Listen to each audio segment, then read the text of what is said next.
¿Sabías que el motor a vapor de James Watt fue el comienzo para que Nikolaus August Otto creara su famoso motor cíclico Otto, aunque nosotros lo llamamos mayormente motor Otto?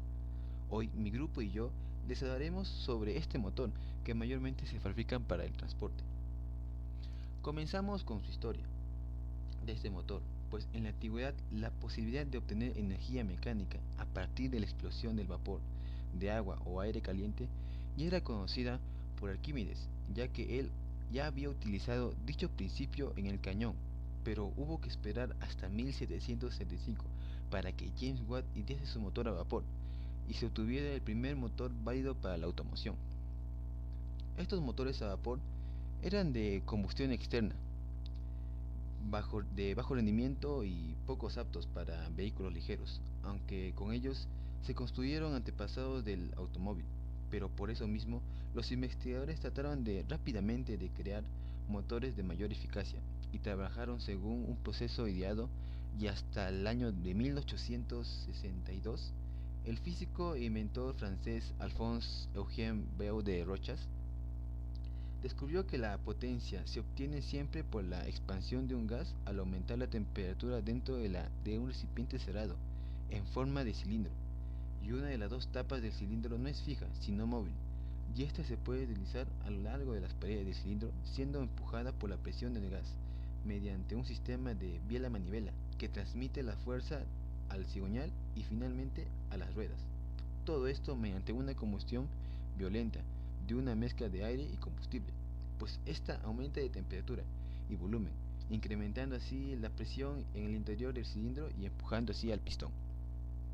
Pues después pasaron años y el francés Jean-Joseph Eutin Lenoir ideó los motores a gas, pero este tipo de combustible no servía para la automoción, y es por eso que en 1885 Gottlieb Daimler patentó una máquina motriz que funcionaba con gas o petróleo, y William Maybach trabajó también en este proyecto, pero la paternidad del motor de la gasolina de cuatro tiempos se atribuye a Nikolaus August Otto, hasta el punto que estos motores recibieron su nombre, pues él descubrió que para que el motor tenga una combinación perfecta es preciso dosificar exactamente la cantidad del aire y combustible que entra y coordina todos los procesos y los movimientos de las piezas, lo que entraña notablemente la complejidad mecánica. Pero ustedes se preguntarán, ¿qué es el ciclo Otto? El ciclo Otto es un ciclo termodinámico bajo el que funcionan la mayoría de los motores de gasolina de combustión interna. Existen por eso dos tipos de motores que rigen por el ciclo Otto. Nos referimos a los motores de dos tiempos y cuatro tiempos. El ciclo de cuatro tiempos consta de seis procesos, dos de los cuales no participan en el ciclo termodinámico de fluido operante, pero son fundamentales para la renovación de la carga de él mismo. También sabemos que el motor de cuatro tiempos, junto con el motor diésel, es el más utilizado en los automóviles, ya que tienen un buen rendimiento y contamina mucho menos que el motor de dos tiempos. Y en su rendimiento de este motor es inferior respecto al motor de cuatro tiempos, ya que tiene un rendimiento volumétrico menor. Es por ello que daré paso a mi compañera para que les cuente más sobre las partes principales del motor Otto. ¿Sabías que el ciclo Otto es un motor de combustión interna por chispa, ya que la energía mecánica generada en la combustión se produce dentro de una cámara destinada para esto, producto de una chispa?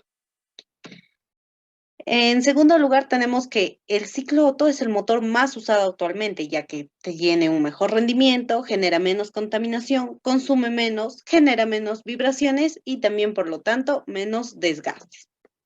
Finalmente, ¿sabías que se dice que tiene cuatro tiempos debido al movimiento del pistón, ya que sube dos veces y también baja dos veces? Son cuatro movimientos del pistón. Los principales elementos del motor Otto necesitamos conocer los cuatro más importantes, que son las válvulas. Tenemos una válvula de admisión y la otra que es para el escape. Tenemos la bujía, que es un elemento que al recibir una descarga eléctrica genera una chispa dentro de todo el cilindro. Y finalmente tenemos el pistón, que está dentro también del cilindro. Otros dos puntos importantes a conocer es el punto muerto inferior, que es el punto más bajo en el que se encuentra el pistón, y el punto muerto superior, que es el punto más alto donde puede llegar el pistón. A la distancia entre estos dos, del punto muerto inferior y el punto muerto superior, se le conoce como carrera. Tenemos las fases del ciclo Otto, que son 4: admisión, compresión, explosión, que también va acompañado de la expansión, y el escape. Para conocer esto, vamos a ver un video. Tenemos el tiempo 1, que es la admisión. La admisión se inicia cuando el pistón se encuentra en el punto muerto superior, es decir, en arriba, y termina cuando llega al punto muerto inferior. La admisión inicia cuando la válvula de admisión se abre y hace un efecto de succión, y ahí termina la admisión. Tenemos el tiempo 2, que es el de compresión. Estamos ahorita en el punto muerto inferior. A esto lo que vamos a hacer es comprimir la mezcla, vamos a reducir su volumen. A esto se le conoce como compresión. Luego llegamos al tiempo 3, que es la explosión. Una vez comprimida la mezcla, la válvula tanto de admisión como la válvula de escape se mantienen bien cerradas. Y aquí entra la bujía, que crea una chispa y quema toda la mezcla. Esa explosión que genera empuja el pistón hacia abajo para que pueda llegar finalmente al tiempo 4, que es el tiempo de escape. Primero se abre la válvula de escape para que puedan expulsarse todos los gases resultantes de la explosión.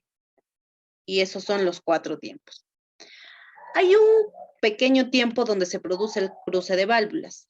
A esto se le conoce por el corto periodo de tiempo donde la válvula tanto de admisión como la válvula de escape se mantienen abiertas. Bueno, ahora vamos a ver todo el proceso completo. Empezamos con la admisión, la compresión, la explosión por chispa y finalmente lo que es el escape. Y esas son las fases del ciclo Otto completo. Muchas gracias. El motor de 4 tiempos tiene beneficios, como menor consumo de combustible, mayor autonomía, mejor torque, tiene menor vibración, las emisiones contaminantes son controlables.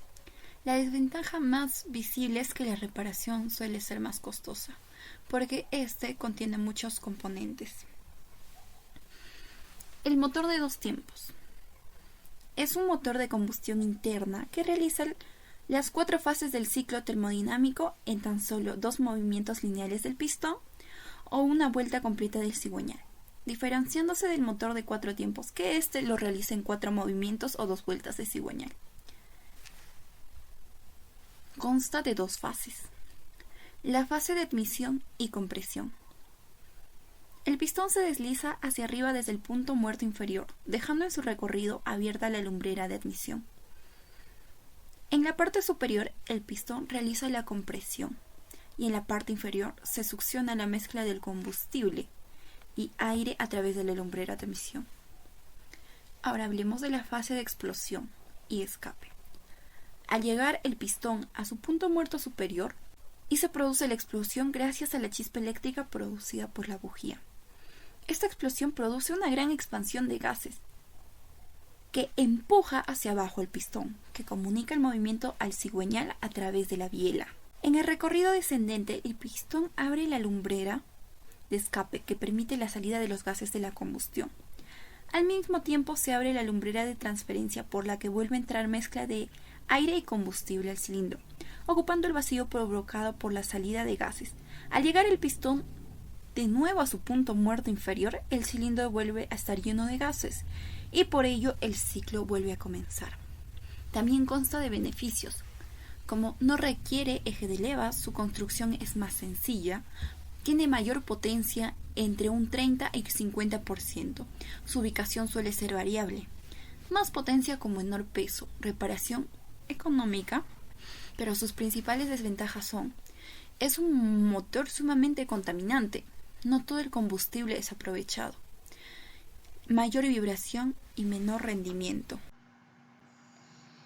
Ciclo real y ciclo teórico de los motores de combustión interna. Ya, acá vemos que en el ciclo Otto teórico es el ciclo ideal del motor de un encendido por chispa.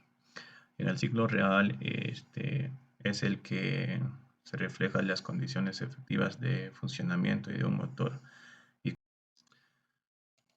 acá vamos a ver las diferencias que surgen entre el ciclo indicado y el ciclo teórico por pérdidas de calor, las cuales son bastante importantes en el ciclo real, ya que al estar en el cilindro refrigerado, para asegurar un buen funcionamiento del pistón, una cierta parte de calor del fluido se transmite a las líneas de compresión y expansión.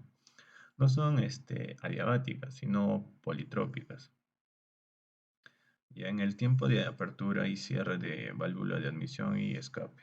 Aunque en el ciclo teórico se supone que la apertura y cierre de válvulas ocurría instantáneamente, al ser físicamente imposible. Y en esta acción tiene un lugar en un tiempo relativamente largo, por lo que para mejorar el llenado y el vaciado del cilindro de las válvulas de admisión y de escape se anticipan, en lo que provoca una pérdida de trabajo útil.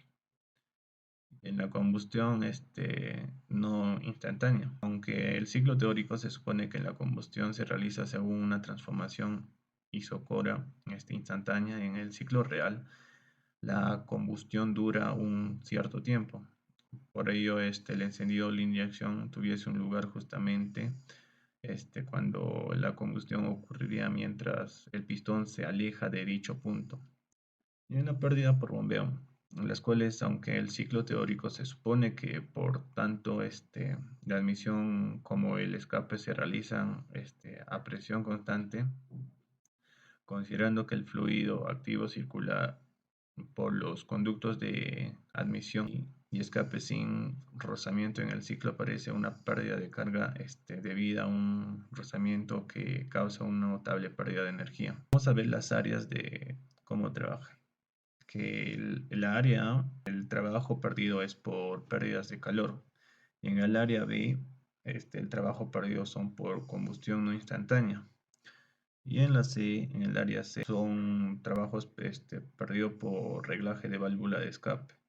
Y en la D es el trabajo por bombeo. También cabe destacar que en los motores diésel las pérdidas por bombeo con inferiores a las que se producen en el ciclo Otto, pues no hay estrangulamiento al paso del aire durante la admisión, ya que estos motores no utilizan carburador, como también para cualquier relación entre el ciclo teórico y el ciclo indicado correspondientes y dividiendo las superficies del ciclo indicado por las que el ciclo teórico se obtiene denominando rendimiento indicado. Este es el ciclo real y este es el ciclo teórico. También cabe destacar que en los motores diésel las pérdidas por bombeo son inferiores a los que producen los del ciclo Otto, pues no hay estrangulamiento al paso del aire durante la admisión, ya que estos motores no utilizan carburador.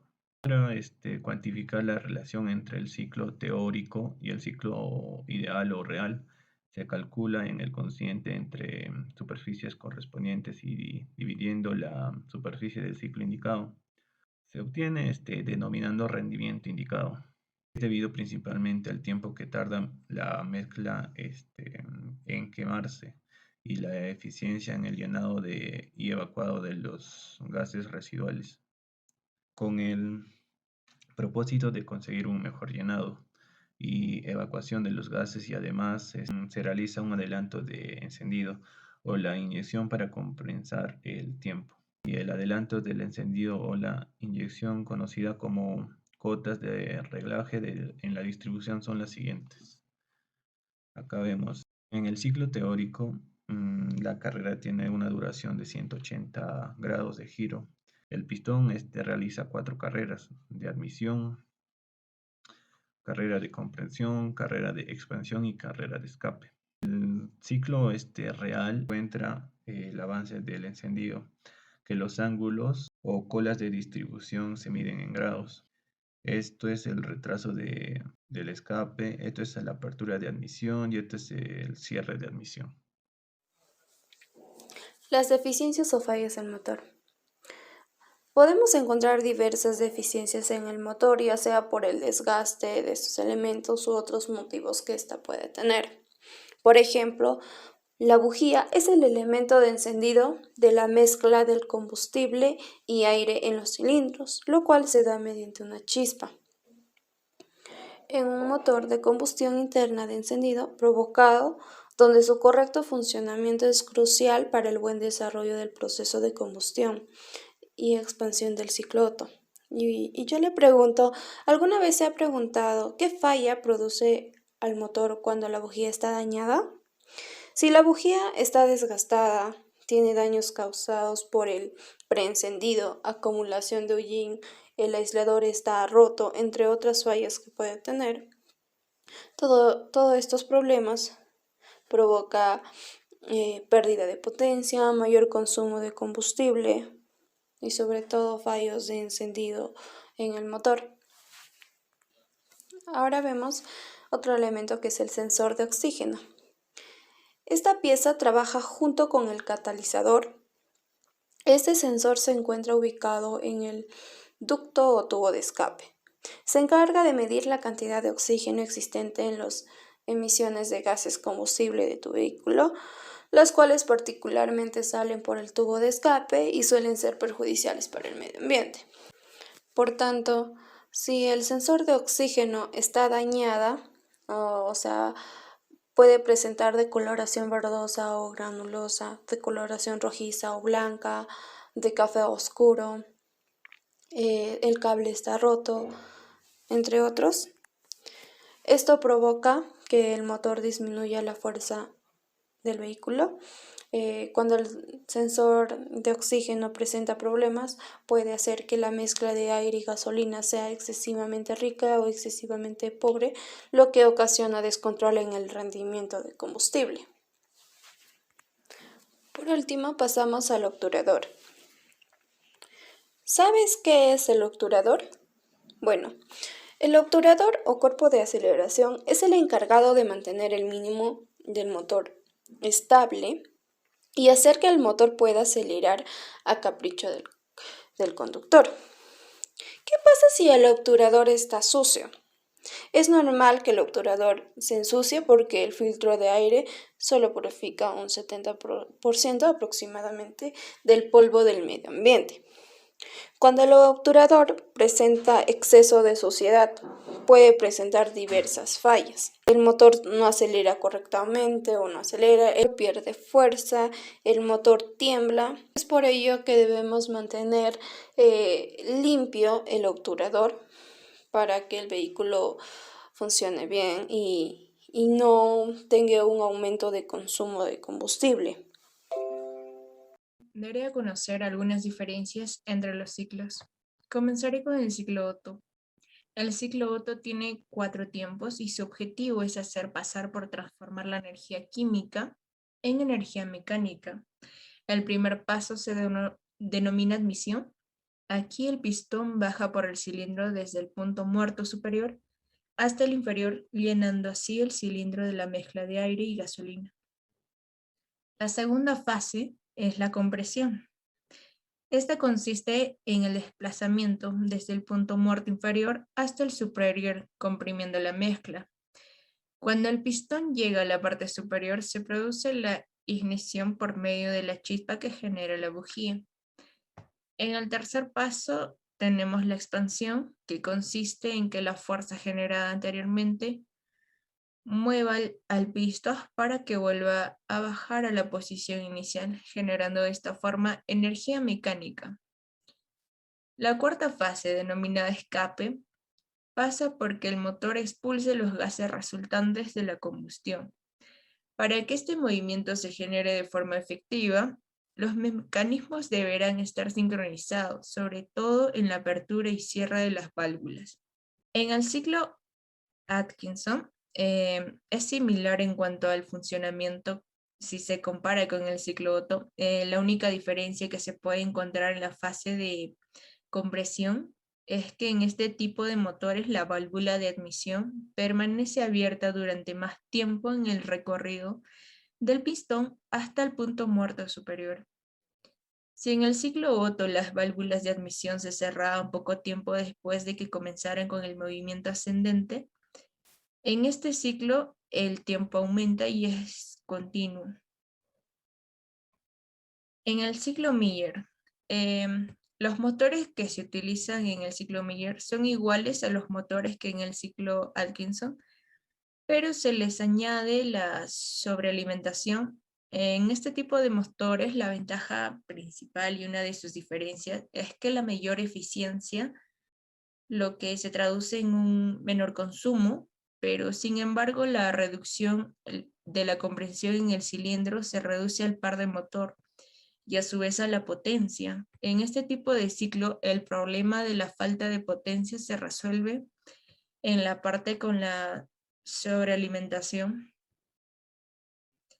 También se dice que se utiliza sobre todo en los vehículos híbridos, ya que le falta el par de motor, se compensa con la adición de un motor eléctrico, que por todos es sabido que ofrecen un par de motor instantáneo y bastante alto.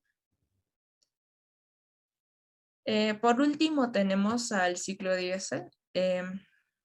Este también tiene 4 tiempos que se presenta con similitudes al de la gasolina. Se puede establecer con las siguientes fases de los ciclos. Primero encontramos la admisión. En esta fase entra el aire al cilindro sin mezcla de combustible, que es succionado por el pistón en su movimiento de descenso con presión después de alcanzar el pistón del extremo interior. Y una vez de su cierre de las válvulas de admisión, el cilindro inicia su ascenso comprimiendo el aire hasta llegar a un punto más alto de la carrera. La relación de compresión varía entre 14 y 22. El encendido de la combustión y la expansión en esta elevación de temperatura es de 440 grados centígrados, que esta a su vez le acompaña la compresión, que permite una combustión espontánea al inyectar el combustible. Con las válvulas cerradas, la expansión del gas obliga a que el pistón, al descender hasta un punto muerto inferior, el escape, al llegar al pistón, al PMI, las válvulas de expulsión se abren y los gases se expulsan al exterior. En el ciclo real y teórico, estas son algunas diferencias que he llegado a encontrar. Es que la inyección no coincide exactamente a veces con el punto muerto superior, que es el PMS. Asimismo, las válvulas de escape se abren instantáneamente de que el pistón alcance el PMI, aunque en el ciclo teórico la combustión se supone que se produce al volumen constante, en realidad esto es solo una parte que lo hace. El resto de la combustión se realiza a presión constante, de modo que se aproxima al ciclo Otto. Espero que les haya gustado nuestra exposición y doy gracias.